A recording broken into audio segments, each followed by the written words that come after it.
Thoughts have wings. That's an old Jewish proverb.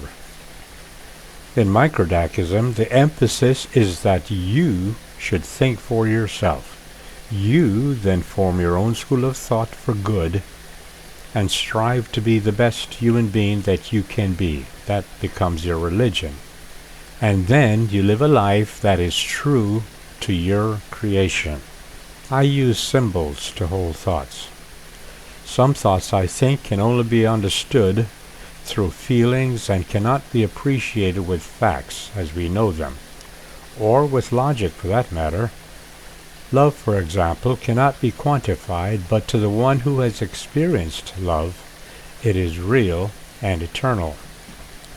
Remember the old story of Columbus from the natives' point of view? As Columbus approached the island, the natives could see the wake of the ships, but not the ships. Why not? They had no frame of reference, so they dismissed what they saw as illusions. We're bombarded daily with what we think are illusions, but they are in fact our true realities.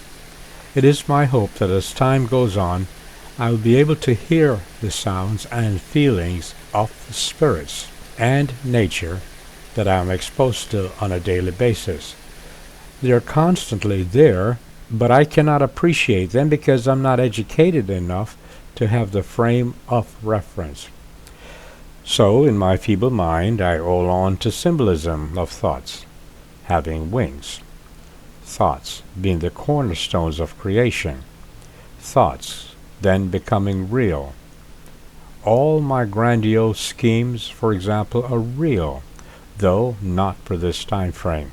So I explain my thoughts to others this way. A thought is like a pebble dropped in a pond of still water. The act of the pebble touching the water then activates the stillness into action, action into ripples, ripples into waves, waves that wash ashore, that wake up the life forms on the shores, and so on. That is why I say it is extremely important to constantly monitor your thoughts. Your thoughts are creating worlds, worlds that you may not want, but have created because of a lack of wisdom. Once we understand the power of thoughts, we then can make the right decisions. We then must direct our thoughts to things that are good and good for us and others.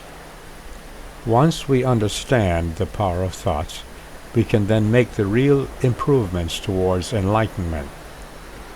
How many times have you found yourself in the company of someone whose mouth is moving, but from them comes empty noises, noises without meaning? We as human beings listen to their empty words, and we know better than to believe. The talker then does not realize that listening is not the same thing as agreeing. These same people at times give gifts, though expensive, is without real meaning and care and sincerity. Empty gestures, because at times, without us even knowing it, we read people and see through them. In other words, their actions do not match their real feelings, namely their thoughts, which is their reality. Of course, in the end, these are my words, and you must think for yourself.